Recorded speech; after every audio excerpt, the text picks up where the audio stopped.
How many forging commissions do I still have to finish? Let's see. 1, 2... not so many as I thought. I'll get to them tomorrow.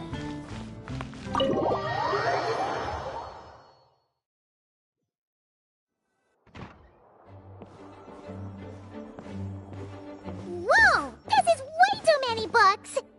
Considering this library organizing job was classified as a premium commission, Paimon came mentally prepared, you know?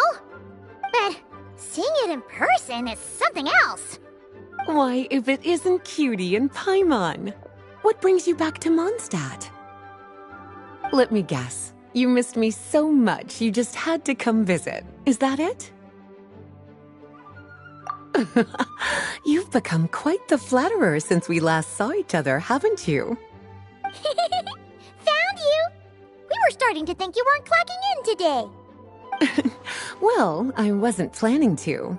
But then, Catherine mentioned someone had finally accepted an important commission for the library. So I came to check on things. Might you both be here for that very commission by any chance? Ah, music to my ears. Now, as you can see, a certain anonymous benefactor has donated a large amount of books to us.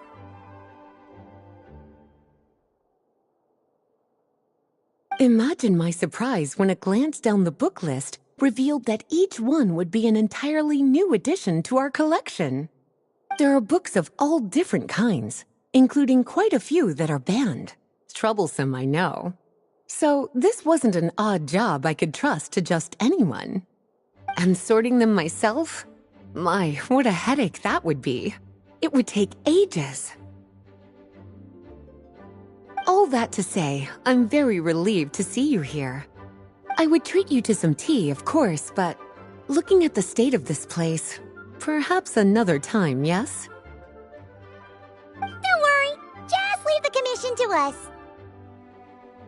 You're as sweet as ever, Paimon. Well then, good luck in here. I'll leave you to it.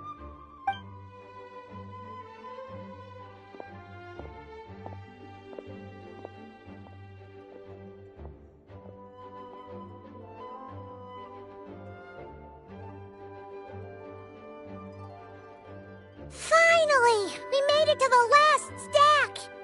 What even are some of these books? A Hilichurl's Guide to Running for Your Life? Do Hilichurls even read? Oh, and Basics of Whopper Flower Cultivation. Who'd grow one of those, anyway? And what's this one? The Little Witch's Dictionary? Title's kinda suspicious. And didn't we already sort this area? Did you notice it earlier? Huh. Well, witches always make Paimon think of, you know...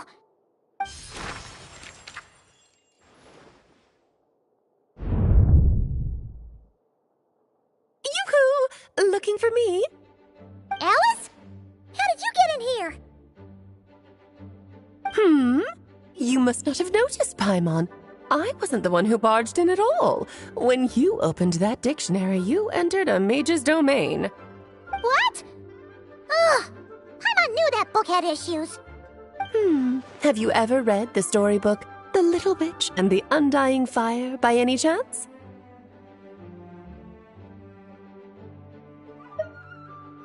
No matter. At least in name, this book was written as a dictionary for the other one. The actual contents of the two aren't related at all, though. Ugh. That explanation makes things even more confusing. Oh dear. Where should I begin? You know the promise the Hexen Circle made to Varka at the Tripartite Conference, yes? Namely, that in Mondstadt's greatest time of need, the mages would return and lend their aid to the nation? Well, waiting around for danger to descend upon the land isn't exactly our style. Rather than a scenario where we jump in and save the day out of nowhere, it makes more sense to lay the groundwork over time. That's how Em put it. Besides, who knows when such a crisis could occur? It could be in the next life, or even tomorrow. Preparation is crucial. So, I gathered the mages together to write this dictionary. Of course, it had to be under the guise of being related to that storybook. Otherwise, I would never have been able to get them in one place. Well, we looked into Barbie's scryglass and came up with a series of tasks tailor-made for the people of Mondstadt. They're all in this dictionary. Striving toward a common goal, overcoming obstacles alongside trusted companions, becoming better versions of ourselves. That is the best defense against what dangers could lie ahead. Oh, you make it sound like something bad is actually about to happen. Now, I never said that. But still, we are talking about trusted companions here, Paimon. And when we speak of a person who could be considered a friend to all in Mondstadt, I'm afraid the pool of options consists of but one. Wait, the huge book donation? That was just an excuse to get us here, wasn't it? We had to spend ages sorting through them, you know. Oh dear, I never could have imagined you would need to go to such trouble. Uh-huh. Sure you didn't. Well, this is an important book. I couldn't just bring it into Teyvat without taking any precautions. Much better to hide it in plain sight, you see. That's why I donated all those other books to the library. Besides, it's not like this is a bad thing. Just think of it as an excuse to reunite with old friends. And as a favor to your dear Aunt Alice. Okay. If the goal is to help the people of Mondstadt, then we're in. We'll take the dictionary. And the next time we run into our friends, we'll pass your tasks and stuff along, okay? Wonderful. Then I'll let you get to it. Have fun!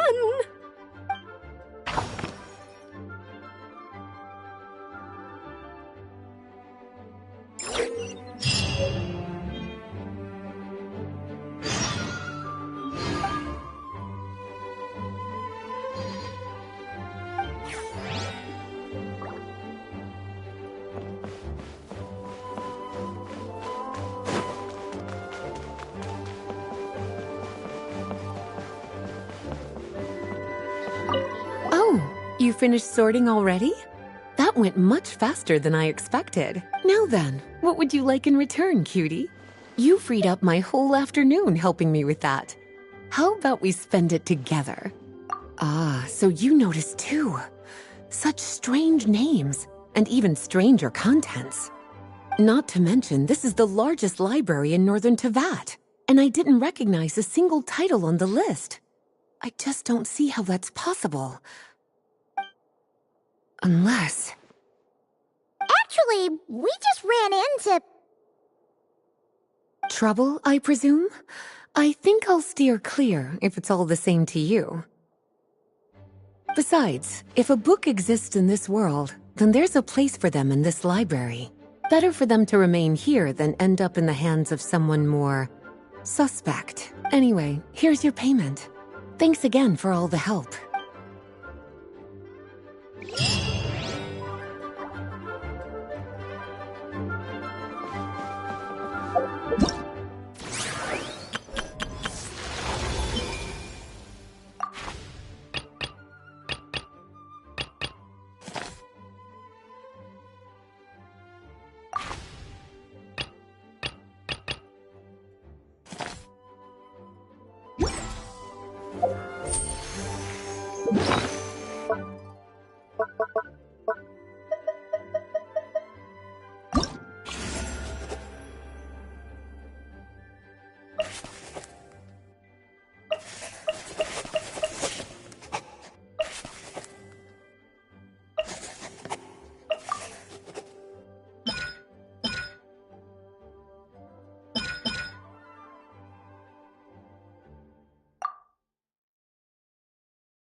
over there. Wonder what he's doing. Hey, Albedo! Thought we'd find you here. Oh, are you painting? Yes, I finally have a moment to myself. So I decided to pick up my brush and get some practice in. Indeed. Of course, thanks to your help, and my fellow knights, that matter was resolved with little issue. In addition, I was able to complete the final task my master left for me. I couldn't have asked for a better outcome. Sucrose has been advancing swiftly in her studies too. She can tackle many alchemy projects on her own now. The Knights of Favonius don't have any duties for me at the moment either. No responsibilities, no tasks, no problems to resolve. It's not. It just feels strange, not having to rack my brain for solutions to all manner of problems.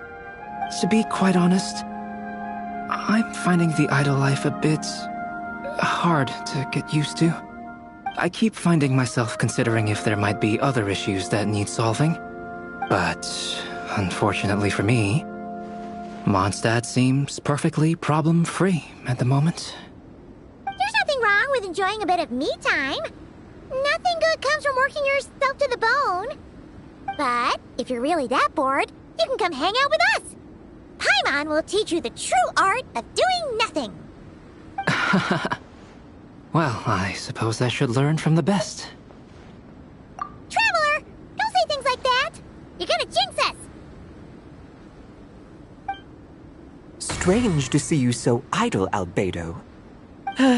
But considering that you've completed Master Rhindaughter's final task, I suppose you deserve a break. See? What did Paimon tell ya? You asked for trouble, and here it comes. Sabas, what are you doing here? Yes, he's also one of my master's creations. I suppose that makes him a family member of sorts. Don't you take that tone with me. I'll have you know that I alone keep that giant house in order as its butler. And yes, that has meant dealing with the assorted collection of vials and jars that you and Master use, washing them, drying them, all that work done by one cat. Wait, you're a butler? How does that work? How do you handle vials and stuff without, thumbs? How do you stay afloat in midair? Huh? It's just something Paimon's always known how to do. Housekeeping is the same for me. Such facts are not up for question, and shall receive no answers. Hey! You're not allowed to say the same answer that Paimon said!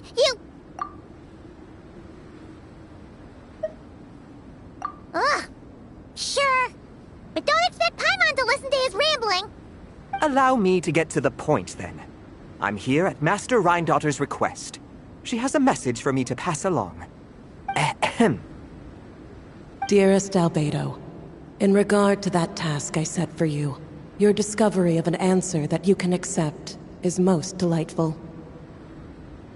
Alas, once a problem is solved, mulling it over in one's head loses all meaning. I'm sure the pendulum in your ever-whirring mind is swinging toward boredom as we speak. Might I suggest posing questions of your own, then? Cast the answers you know aside. Instead, embrace the questions you don't. After all, questions have always been more interesting than answers, and much better for passing the time. I look forward to what questions you'll bring me upon our next meeting. And should you come up with ones even I've never considered, all the better. It's unlikely, of course, but do your best. And who knows? If you're lucky, you might just surprise me. Oh, and don't attempt to create a self whose sole purpose is to pose or ponder questions. I've tried it, and it doesn't work. Lastly, I sent Sabas with a gift for you. Do keep it well, all right? Ah, and no need to feed him. He doesn't get hungry. As you instruct, Master. Master had quite a bit to say, I see. That really took a lot out of me.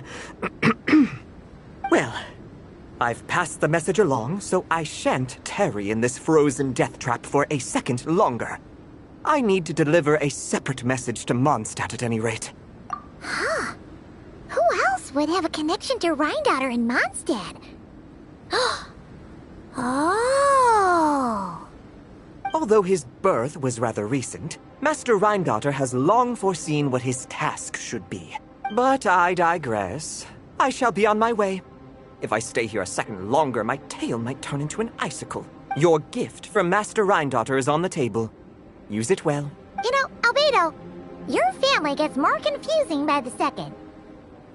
Speaking of, would that cat really count as a family member? He called himself a butler and all, but... Master created Sabas long before me.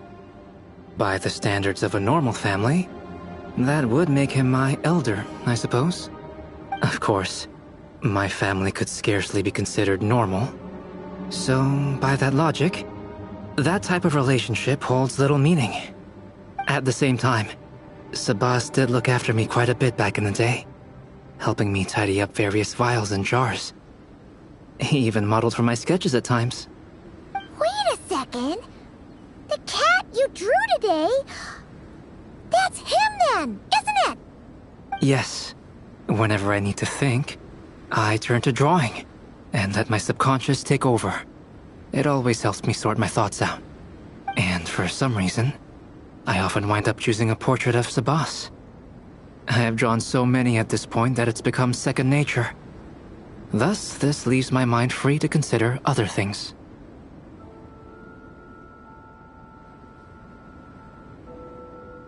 Yeah, we thought it was just a random cat.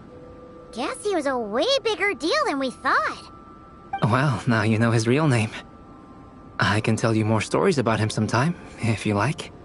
But right now... The tree takes pride in its most perfect fruit. So complete, so flawless. But you, O Seed of Dreams, do not settle for being the king of a universe, confined to its flesh. I need to think.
Given previous results, I should make a few adjustments to the experiment and ensure that the materials and equipment are all in order.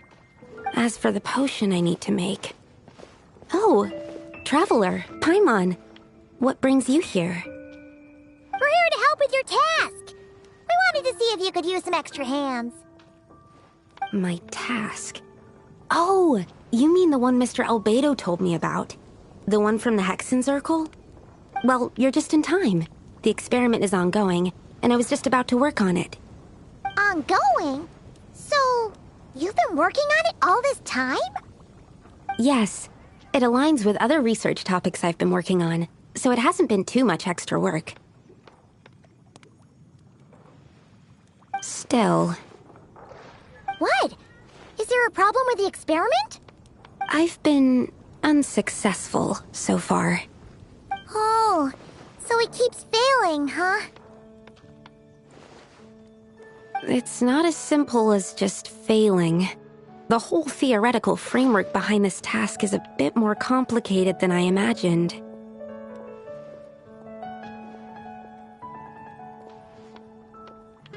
Oh, right! You still haven't told us what kind of experiment it is. One meant to develop a potion that can transform sweet flowers into a variant 16 times its normal size. That is to say, the formulation of Botanical Augmentation Reagent Type 4, Iteration 7. As you can probably guess, this is my 7th time running the experiment. Wow! So, basically, we need to make growth serum. Or the 7th version of one. Well, yeah, that's about right. This is my 7th attempt, but I didn't make many adjustments to the formula this time, because both the theoretical principles behind this experiment and the products of the process prove there's nothing wrong with it. But you haven't succeeded yet, right? Yes, I'm thinking that it's not my current formula that is wrong, per se, but rather, some other key element is missing. Oh! Then Paimon knows just what to do. Yeah! We came here to do just that, after all. Here it is. That said, I'm still missing 2 ingredients. Now that we can help with. What do we need to get? I need spring water from Springvale to use as the base, as well as Eye of the Storm fragments. But that last one could be tricky. We've got this! Let's go! Let's tackle the Eye of the Storm first.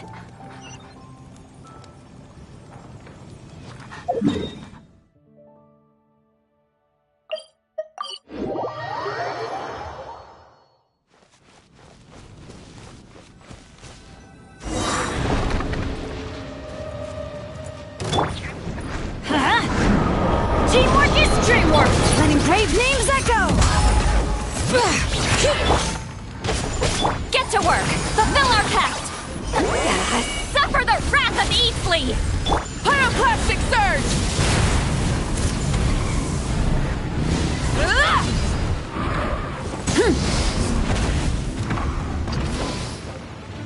Burn it down!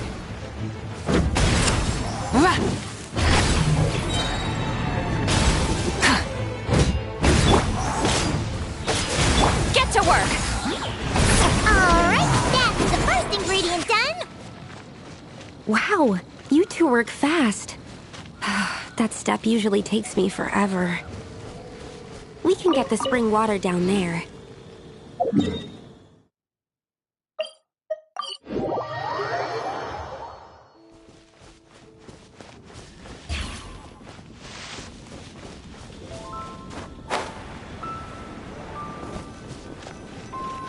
The high quality of Springvale's waters makes for a stable potion-making ingredient. That's all we needed, right? Yes, let's head back.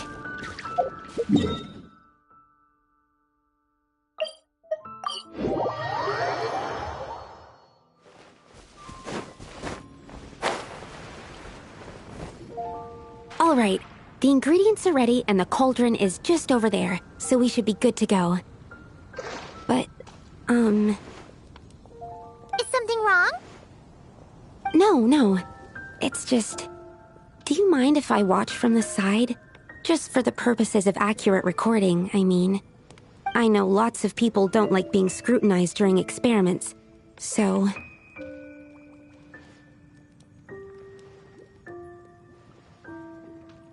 Thanks. Then, I'm ready to go whenever you are. I'll make sure to take detailed notes, too. So, are you ready to start the experiment?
That's it.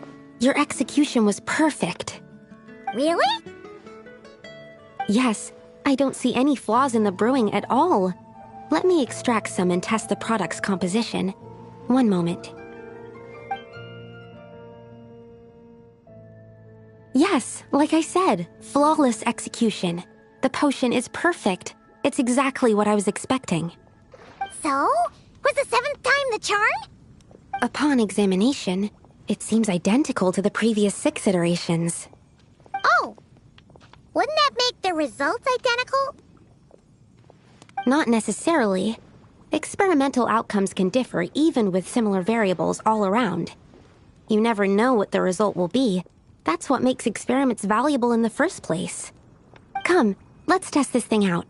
I planted some sweet flowers beforehand which we can use. We just need to douse them with the potion and see what happens.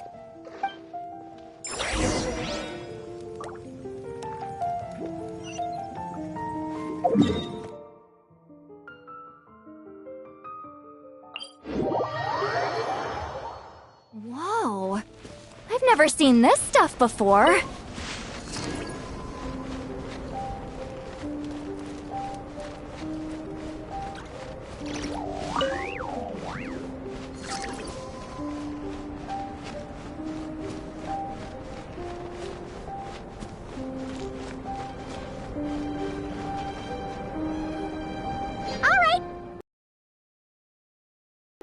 Is that all we need to do?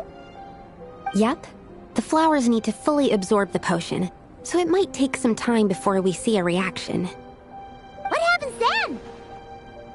The flowers will grow in size while maintaining their original appearance. But then, when they reach 12 to 14 times their normal size, this will prove more than they can bear. As if some upper limit has been reached, they will wither and rot, assuming unnatural forms until nothing is left of them but liquid. Wait, what? So there's a problem with the growth serum then? No. I've adjusted the formula time and again, resolving all kinds of issues that arise when inducing small plants to grow larger. Issues like ensuring that the leaves don't get too large, strengthening root diameter and load-bearing capacity, calculating how the increase in surface area might affect sunlight exposure and nutrition. So, why isn't it working then? Because the flowers cannot transcend. As above, so below, is one of alchemy's guiding principles. Alchemy seeks mastery over matter, but this world has its limits. It's like a specification etched into the law that governs all things. Part of the purpose of doing multiple experiments is to determine if this specification is stable. Exactly. It proves that the limit continues to exist. Okay, this is all a bit over Paimon's head, but basically, you needed the experiment to fail to prove that the limits and borders in this world are stable? Oh, what a weird experiment. Huh? Looks like one of the flowers is reacting. Wait a second. That's not a sweet flower at all. Careful! It's a whopper flower. It must have absorbed some of the potion. Wait, but that's happened before, and it's never gotten this big either. Can this mean... We can talk about this later. Let's get rid of it first.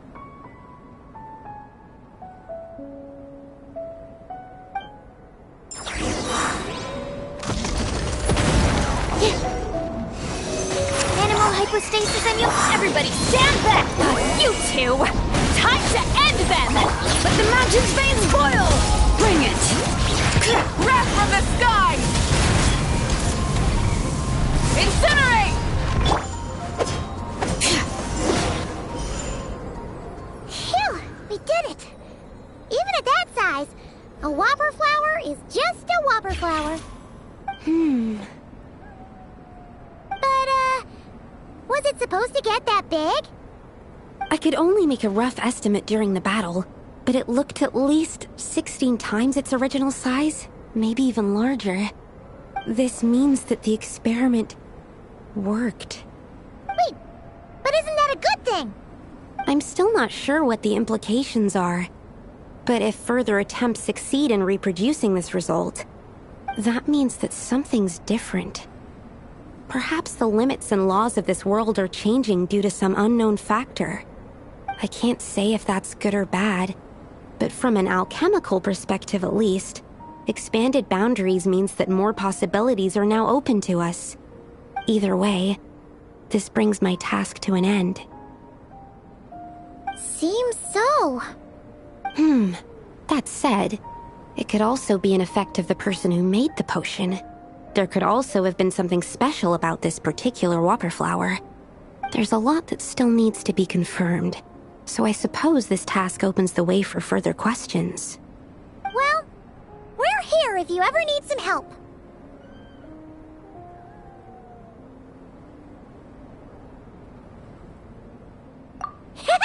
Just think about it!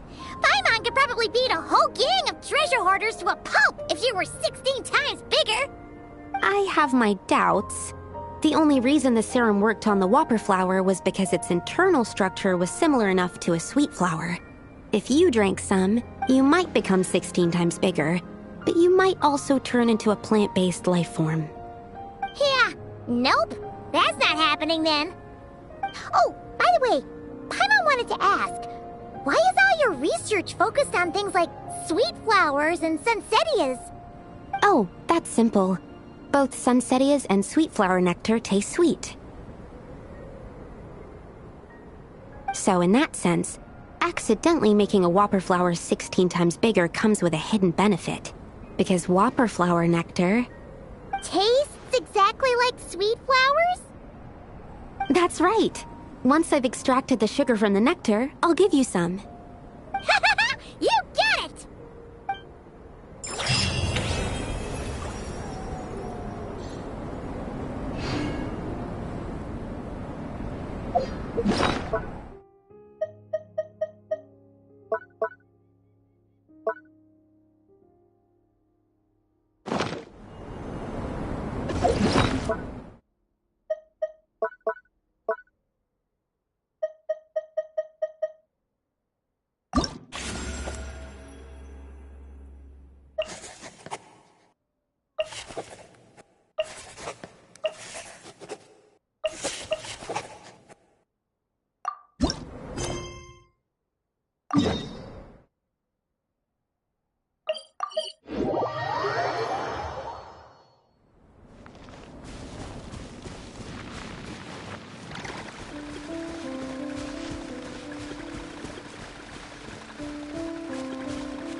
I'll take that as a yes, then.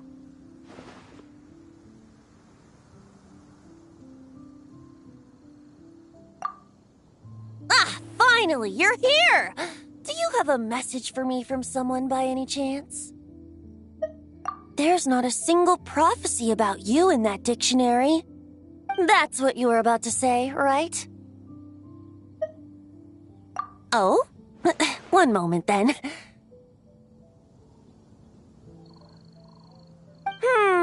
Your curiosity seems as strong as ever, Barbeloth. Alas, my future will have to remain absent from your dictionary. The wind may be happy to let dandelions trace its form and have poets sing it into verse, but to be contained is hardly its nature.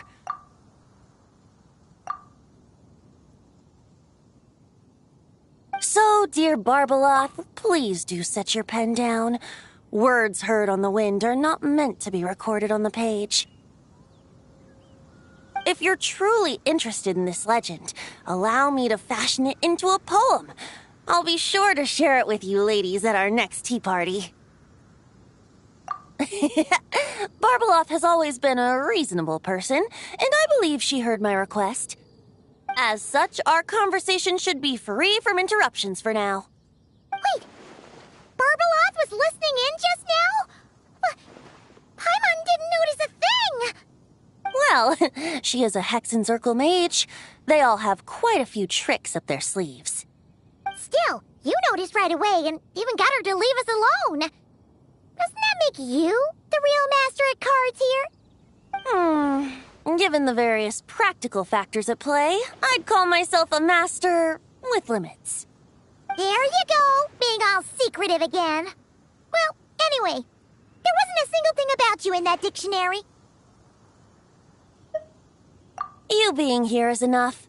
Barbeloth's prophecy concerning me may be incomplete, but it's not incorrect. There's something I need to do, and I could indeed use your help. Trusty as always. In that case, could you play a song with me later? Yep, that's all. But don't worry, this isn't a performance to decide the fate of some consequential event. It's just a duet between friends. The last time I played this song, the howling gale was my sole audience, and the notes scattered in all directions, leaving only fragments of the melody behind. But now, with a friend like you by my side, why should the wind alone bear witness to this music? Besides, I think my hands will be just that much steadier, playing alongside a trusty friend like you. That's all I ask. Now, let's head to the performance venue. If we follow the breeze, we'll be there in no time. All right, let's get going. Just relax and let the wind lead the way.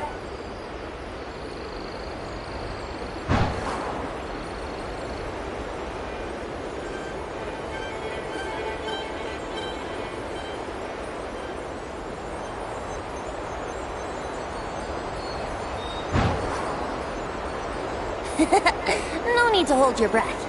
In and out. Easy does it. I let the birds know we would be coming, so we won't run into them.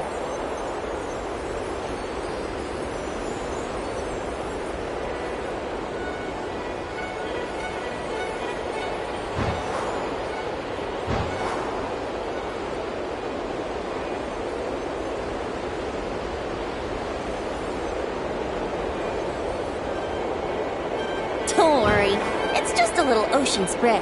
You won't get soaked. Ah, the delightful sea breeze. Go on, breathe it in.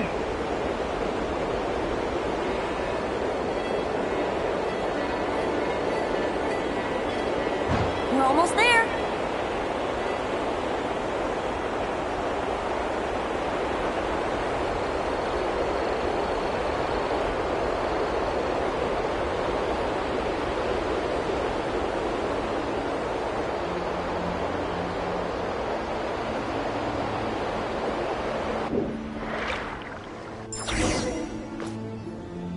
I thought we'd have to fly super far, but it looks like we're just outside the city.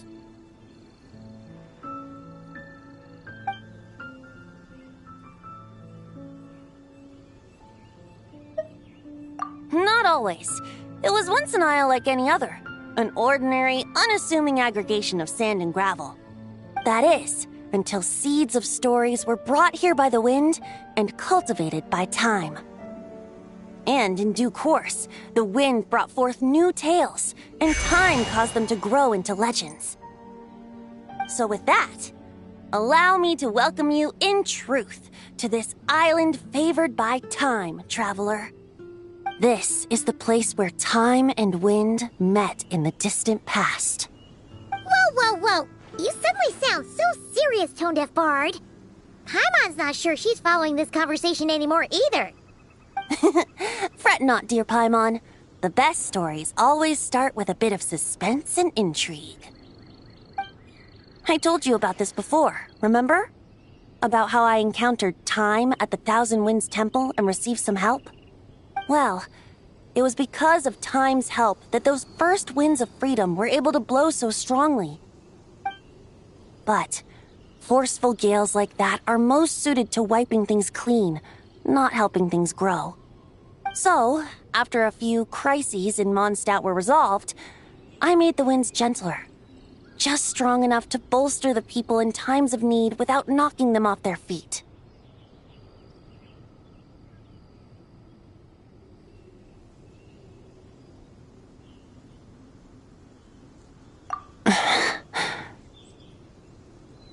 Shadows gather in the distance. I'm sure you felt it too.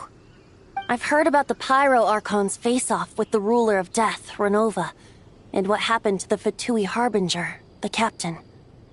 And that's not even mentioning how abyssal activity has been encroaching closer and closer to Mondstadt. I fear the impending crisis may be beyond what humans alone can solve. In light of that, I need to be prepared. It is the Animal Archon's duty to intervene in times of need. As such, I, Barbados, will bring forth a wind strong enough to disperse whatever storm lies ahead. But if I whip up a gale of such strength in Mondstadt City, it would just turn the place upside down. Clothes, hats, the flowers that rest on people's balconies. That's why I chose to do it here. A place where I once offered an ode to time. Who knows? Perhaps time shows this island special favor precisely on account of my lovely, lovely music. Wait, so is this place really that special? It sure doesn't look like it. There's a tide that ebbs and flows, and a bunch of birds that come and go. It just seems normal. Time's impact on things isn't limited to what the eye can see. Think of it like a ripe sunsetia. If the outer peel remains intact, it's nearly impossible for the average person to tell whether the fruit inside is ripe.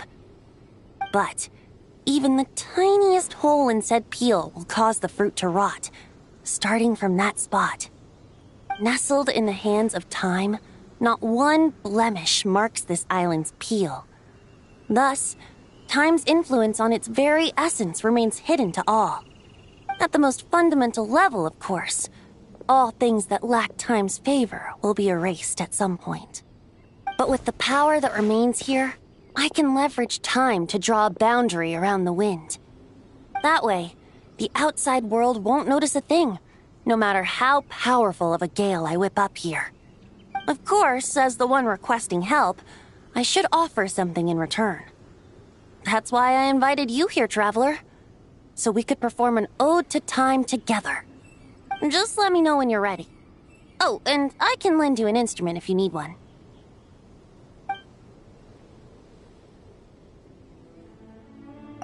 Great. Let's get started.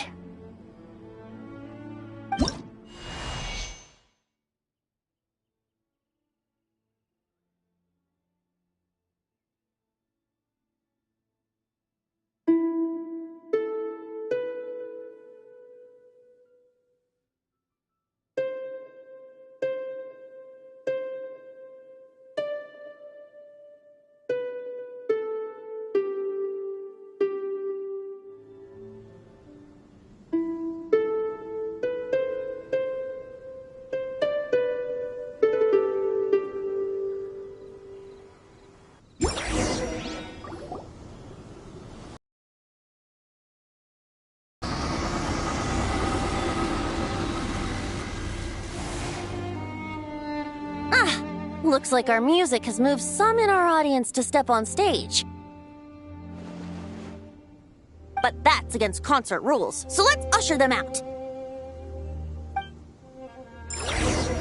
I understand your love for music, of course. But for now, I'm going to have you leave the premises. Teamwork is dreamwork! Eat Laline! Eat Papa! Get him! Fulfill our pact! Get to work! All right, that should do it. That was an exquisite performance, Traveler. Thank you. Don't worry. That power was mine and mine alone. No external help was involved. Think of it like tuning a musical instrument so that it might play melodies lovelier still. Ha! So you do have some tricks up your sleeve. What else are you hiding, huh? Oh, Paimon. How many tricks could I possibly have? I only have 2 sleeves, after all. You know that's not what Paimon meant, tone-deaf bard. I have a feeling the wind is gonna be pretty strong today. We should head back to Mondstadt and tell people to hold on to their hats.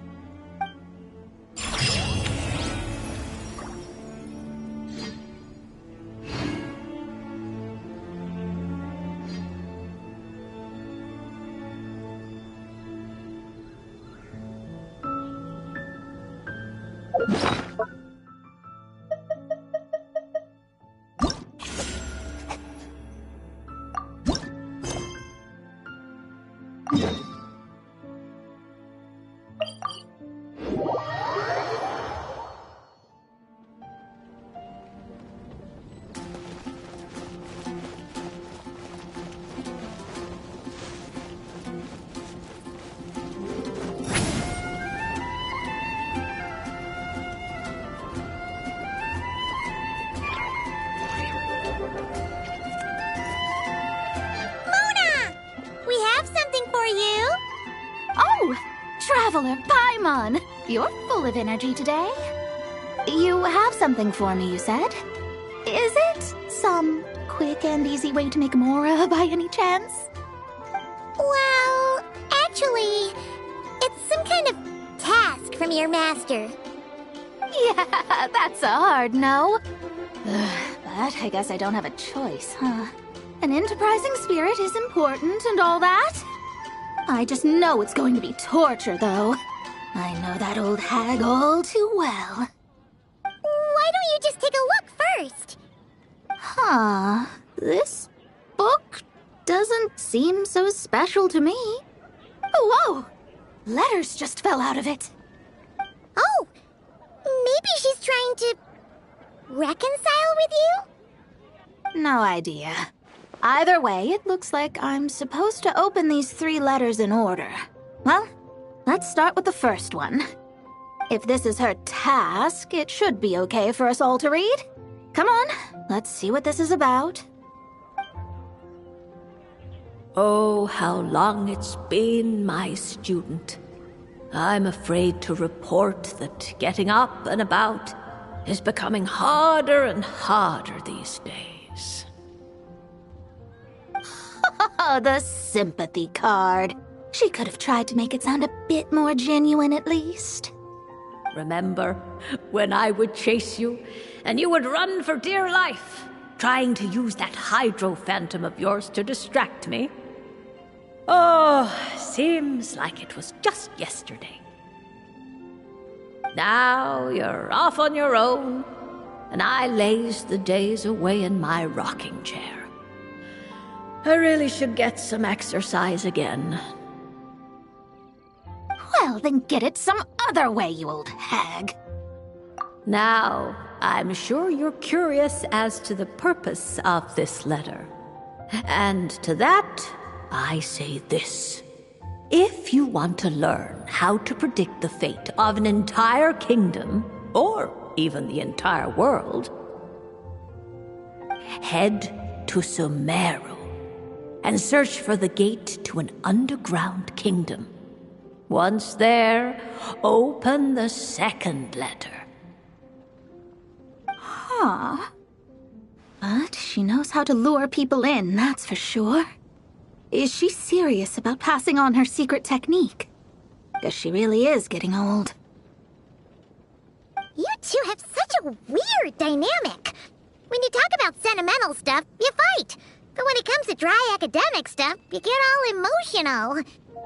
Anyway, this gate to an underground kingdom sounds familiar. Wait, you've heard of it?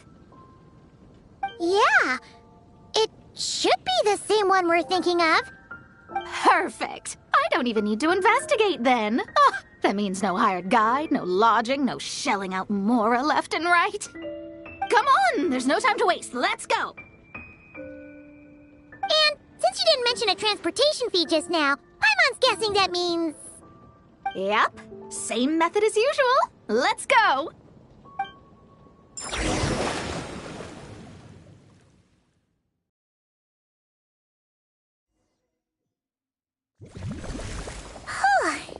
This brings back memories of summertime. It's actually kind of refreshing. So, this is the gate to the ancient kingdom of Conria. I'm sure a lot of secrets and tragedies lie behind it. Well, let's open the second letter. Let me see here. Yep, it's this one. As the ancient Sumeru saying goes, rote knowledge bears no fruit until it is watered with the showers of wisdom. With that in mind, there is a phenomenon in this land known as the Sign of Apausha. It is a celestial mark that burns in response to an all-too-ardent desire for the truth. In that sense, perhaps it's more fitting to call it a sign of truth instead. The records of this ancient kingdom state there are several large subterranean lakes in Conria, clear and calm as mirrors, whose surfaces reflect the true stars. This is because the sign of truth created in the water is able to bypass the false sky and connect to the outer universe. I had no idea. To observe the gravitational forces and influence of celestial bodies, one must be able to see past the false sky. Only by obtaining these cosmic parameters can one predict the fate of this world. Now, my task for you is as follows. Open a sign of truth in front of the gate to Conria. The rest is a bunch of stuff about the ceremony the old hag came up with to summon this thing. Yeah, all these planetary trajectories and runes. Paimon's not even gonna try to make sense of it. So, what do you say, Mona? Are you gonna attempt it? Well, I hate to admit it, but it looks like the parameters she came up with could work.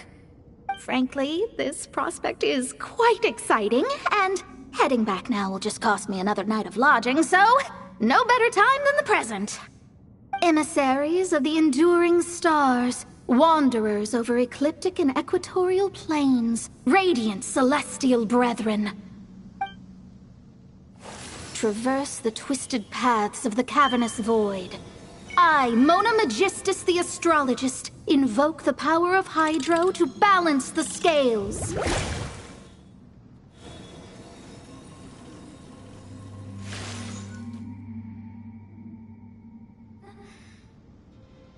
By wisdom and truth, let the thirst be relieved.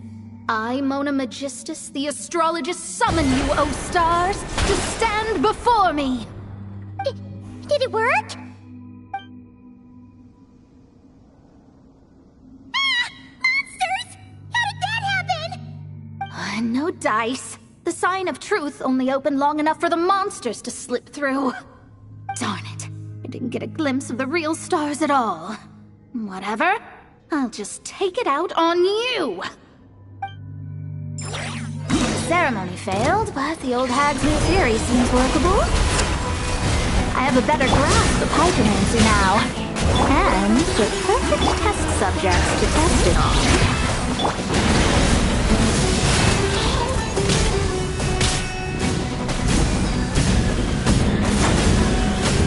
Incinerate!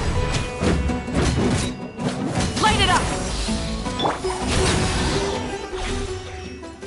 Phew! That's that! Well, the old hag said to open the third letter once it was all said and done. But I couldn't make it work, so should I still open it? You know, Paimon thinks she understands your dynamic a lot better now. Look, she didn't say you had to successfully complete the ceremony, so you can open it. It'll be fine. I guess. All the same, I doubt she has anything nice to say.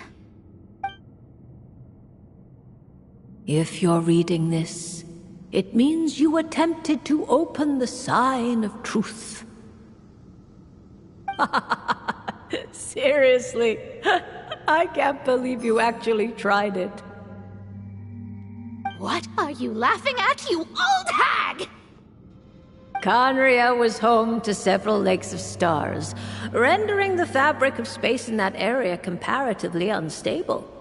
As a result, attempts to break through the firmament through non-physical means were more likely to succeed. In any case, I knew this place was well hidden and wouldn't be frequented by too many people. As such, any negative effects of failing to open the sign of truth would remain small scale. And of course, as my student, I felt sure you would have the chops to deal with the abyssal creatures that roam beyond the false sky. Even if you couldn't beat them, I am certain you could outrun them. You always were fast on your feet.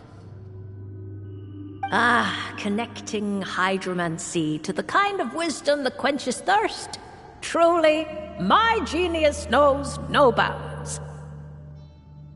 The practical application of the scryglass has also reduced disturbances caused by the false sky. I'd like to see Alice try and top that.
Ad Astra Abyssosk. Greetings, traveler. Hey there, Catherine! Oh, and Oz and Fischl are here too! What a coincidence! All things in this universe must plunge into darkness. 'Tis only natural that those who seek light should cross paths in the realm of dawn. Mein Fräulein means to say she's happy to see you both. And I feel the same. It's been quite a while, Traveler and Paimon. You're here just in time. Yai Publishing House has a commission for you, traveler. An editor is here to discuss the details in person. Much of the information was kept from the guild for business reasons. All we know is that it has something to do with the author of the Legend of the Shattered Halberd. What? Surely you don't mean... Wait, is this author really that important? What if we weren't here? Or if we decided not to take the commission? The editor would just be wasting their time. In that case, it'd be a free trip to Mondstadt where one needs only pass some information along. That's an opportunity most would fight over. In any case, if the commission is of interest to you, the editor is waiting at the Good Hunter. Just look for the man dressed in Inazuman clothing.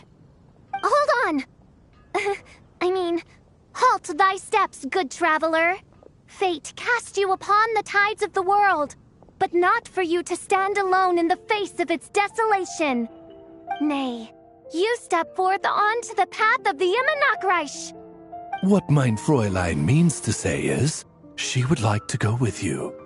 Wow, you seem really jazzed about this commission, Fischl. Do you have some kind of insider information? Well, let's head to the Good Hunter to meet with this editor then.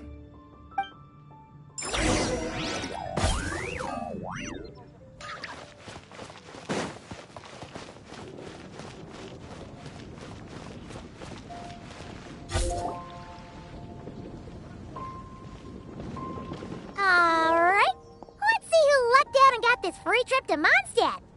Wait, you're Xing. Oh, Genyu's editor, Onodera. Traveler, thank you for all you've done for us in the past. I come here today with a commission from Lady Yai, with which I'd like your help, should you be willing. Oh, and might I ask who this person dressed like Princess Fischl is? You have the pleasure of speaking to our eminent person, Fischl, Prinzessin de Vertalang. Mein Fräulein means to say that her name is Fischl, and that she is most pleased to meet you. Yep, this is Fischl. She's a reliable adventurer, and she's here to help. Yeah, I, kinda got that the first time. Since thou hast learned my name, understand this. To speak it is to be absolved. Praise it, therefore, and thou shalt earn thine salvation. Mein Fräulein means to say, she... Ah, I see. I completely concur, my lady. Remembering names is simply basic etiquette. And if you might lend me succor in solving this problem, I shall indeed praise your names to the heavens above. As many times as necessary, in fact. You understood Bishop language before Oz could even finish translating. Well, let's get down to brass tacks then. Now, have you heard of the author Mr. Nine? He's famous for writing the legend of the Shattered Halberd. Flowers. What was that, mein Fräulein? Flowers for Princess Fischl. That's what Mr. Nine is actually famous for. Mein Fräulein means to say, even should the creator be cold and unmoving, the Prinzessin and her immer Nachtreich's resplendence might yet compel them to weep. Well, sure. The author of Flowers for Princess Fischl, Mr. Nine. He sent a letter from Nodcry asking for help, and he seems to be in bad shape. So ask the Adventurers Guild or a local mercenary to find him. Seems pretty simple to Paimon. Where it's so simple. But here's the problem. We don't know anything about Mr. Nine. What he looks like, how old he is, where he's from. He's only ever communicated with us via letter, from addresses all over to that. And he's never showed up to our annual meeting or events. Not once. So, what are we supposed to do? Well, we'll need to investigate Mr. Nine's identity, that's for sure. We did a bit of digging ourselves, and we realized that ever since completing the Shattered Halberd series, Mr. Nine's handwriting began to change. His initial editor has decided to retire to focus on his own writing. And he didn't have much to add either. Whatever hath once existed in this world is enshrined in the memory of the Prinzessin of Ertelung, to endure unchanging in her Immenachreich. For from the sacred primordial words flow the wellspring of all cause and consequence. Mein Fräulein means to say that... Yes, we had the same idea. So, we tracked down the original manuscript of the Legend of the Shattered Halberd. Oh man! Genyu's gonna be so mad he missed out on this. Wait, you didn't need Oz to translate this time either, Onodera.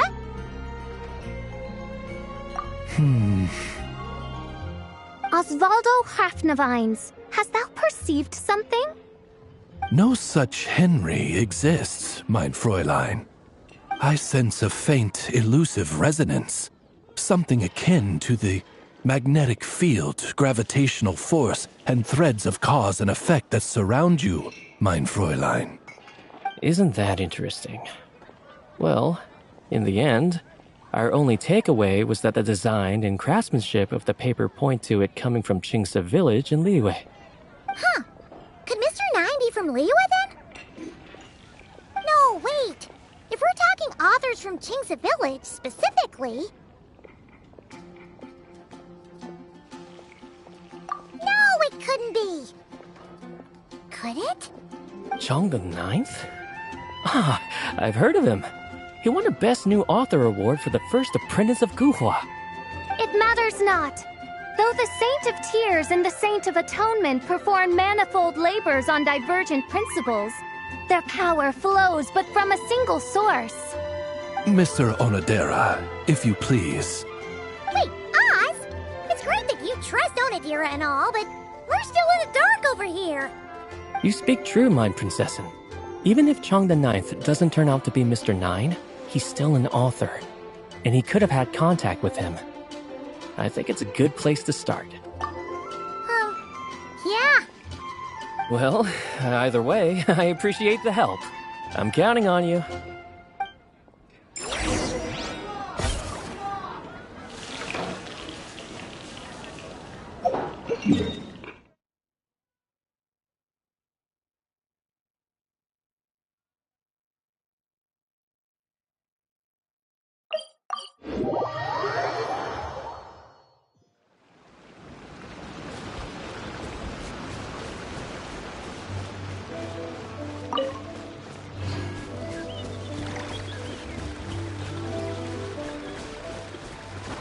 eyes like smoke.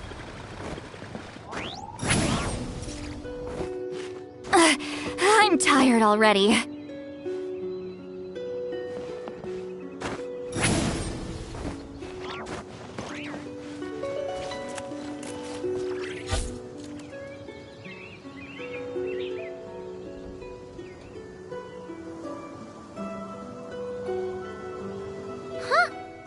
Chang the Ninth isn't home. It doesn't look like there's anyone around we can ask either. Shall we wait? Seems like that's all we can do. Still, could his absence mean that he really is Mr. Nine, now kidnapped and sent to Nodcry? Perhaps we should have a look around his house.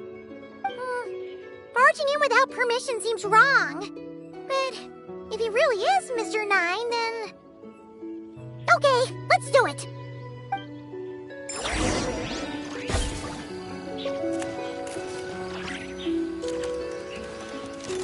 Nope, nothing useful.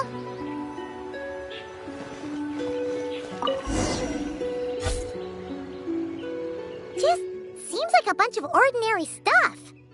Nay, I, the Prinzessin, have beheld the mystery of the universe enshrined in these specks of dust. What hath been revealed is the very fount of wisdom. Ever does it flow toward the shores of truth. Mein Fräulein means to say, she thinks this is a clue.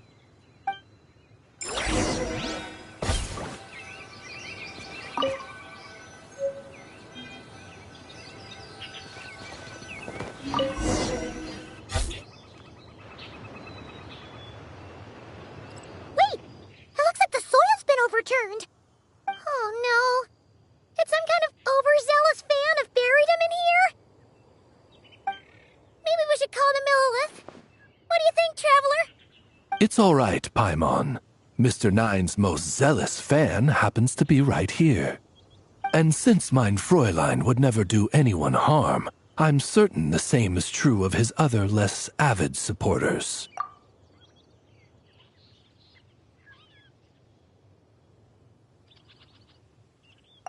What is the meaning of this? I'm calling the Millilith. Cheng the Ninth! You're not dead! Or kidnapped! What are you even talking about? Oh, wait a second. You're the ones who came here with that young lad from the Guhua clan. Yes, I remember. I'm guessing this is a misunderstanding then. The question still stands, though. What are you doing digging around my house? Oh, well, actually, we just wanted to know if you've ever written under the pen name Mr. Nine. What? Not even a whole bucket of hallucinogenic mushrooms could make me that delusional. No. If I were Mr. Nine, why in the world would I enter all those writing competitions? To what? Demolish the competition from the shadows? Yes, doing a real bang-up job, aren't I? My submission's never even been selected. The classic archetype of the boy hero is outdated. That's the kind of critique I get. Even opening with a plot twist or disguising your hero as a fool is falling out of fashion. Modern readers are drawn to the boundless imagination and innovative world-building character of Mr. Nine's work. Good point. Besides, if I were Mr. Nine, I would have come clean the minute First Apprentice of Guhua won that award. What? That old beggarly Chong the Ninth is Mr. Nine? No, there must be some mistake.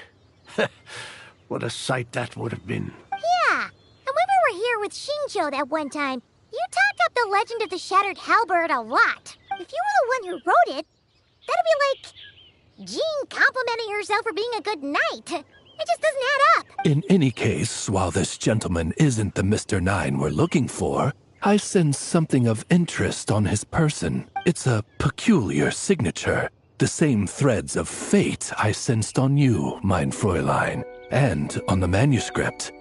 I believe the traces are related to Mr. Nine, and it appears I can track them. Hey, that's perfect! Once we head to Nagqua, right. You should be able to find Mr. Nine, no problem then. But back to the signature. What were you doing before this, Chong the Ninth? Oh, well, I ran out of manuscript paper, so I went to buy some. I'm particular about that kind of thing. Creation of literature demands the highest quality. Ah, no wonder. Mr. Nine uses the very same type for his manuscripts. Huh, that explains it. Thanks, Chong the Ninth. We should get going. I'm not quite sure what I did, but you're welcome, I suppose. Farewell, creator of another world. Though I must say, the laws and narratives thou hast ordained can scarce compare to the dream dust sedimented in the Immenachreich. Mein Fräulein means to say, your writing isn't... mein Fräulein offers her thanks.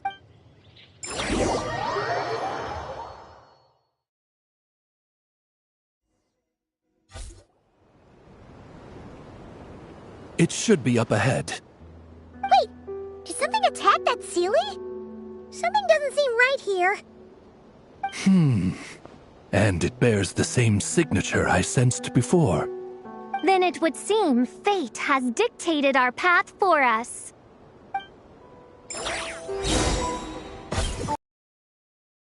On, reveal! Show no mercy! Bring it! Light of the blazing sun!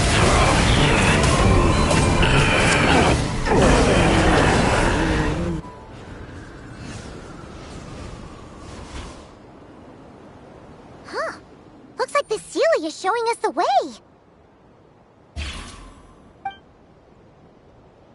Let's follow.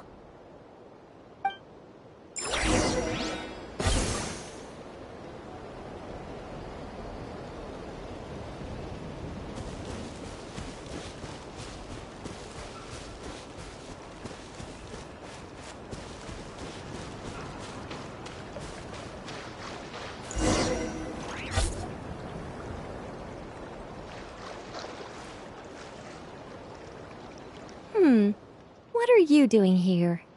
Wait, that voice. It's Nicole! Also, that should be our line. We were looking for Mr. Nine and our search led us here, but now it seems we've found you instead. Ah, I see. Well, Mr. Nine is right here. Hello. What bizarre demarung is this? Never in 1,000 sunsets have I heard of such a thing. In truth, I too aspire to be an author. But I'm also partial to direct communication. Talking is rather inconvenient by comparison. And as I'm sure you can understand, writing things down is even more tedious. I thought perhaps if I found someone with whom I could share my ideas, it might give me the same release as writing. But then those stories would never see the light of day, which would be a shame. So, I tracked down an old Sealy friend of mine and told her all the stories I was imagining. Then, I sent her to find people with similar aspirations to write them in my stead. We even came up with several character traits to lend a certain authenticity to Mr. Nine. Her receding hairline was one of them, I think. Yep, I'm the one she roped into all this. Come now, it was beneficial for you too. By inhabiting those authors and mobilizing their language faculties, you were able to hone and eventually recover your capacity for speech. And anyway, an angel has always functioned like a sort of a flash of inspiration in someone's head. I'm sure it was like stepping into old shoes. So you, what, possessed people? Isn't that kind of intrusive?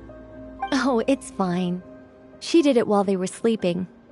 As long as the person is someone who dreams of creating worlds of their own, this inner writer within them will automatically awaken.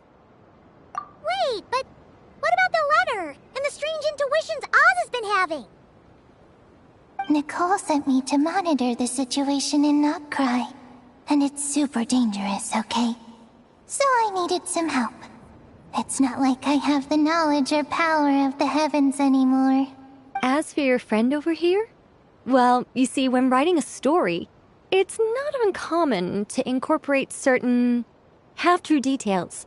For realism's sake, you understand? Yeah, we've seen that before. A real curse was written into an Inazuman light novel once. Indeed.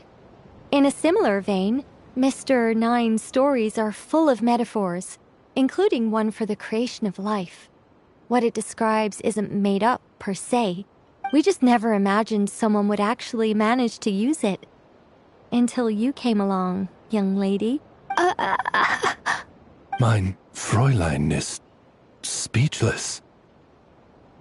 So if I may ask in her stead, did she manage to use one of these half-truths in Mr. Nine's novels to create me? It was more like 70% made up, 30% true. No, it was 90% made up, 10% true. I thought it was too dangerous, so I changed it. See, I knew you'd never read my books. You don't seem too surprised, Oz. Well, I suppose I've vaguely sensed this since the beginning. Regardless, it is an honor to serve mein Fräulein. Well, once our affairs in Nodcry are resolved, Mr. Nine will be able to return home.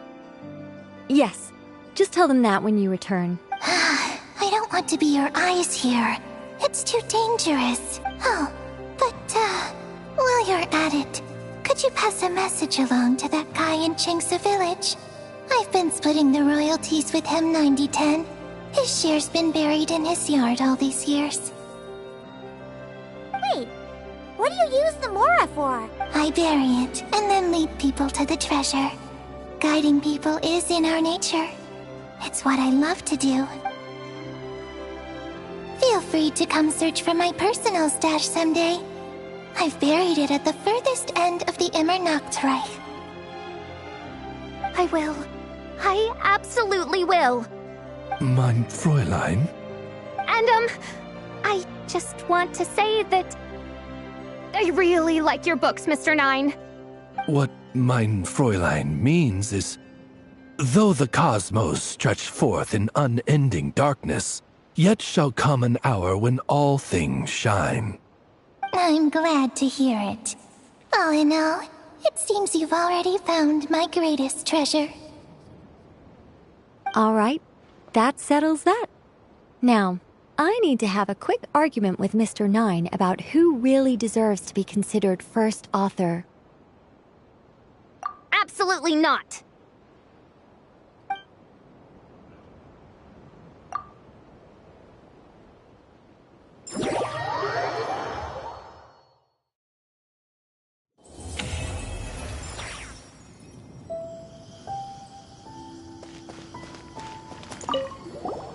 Oh, that's right.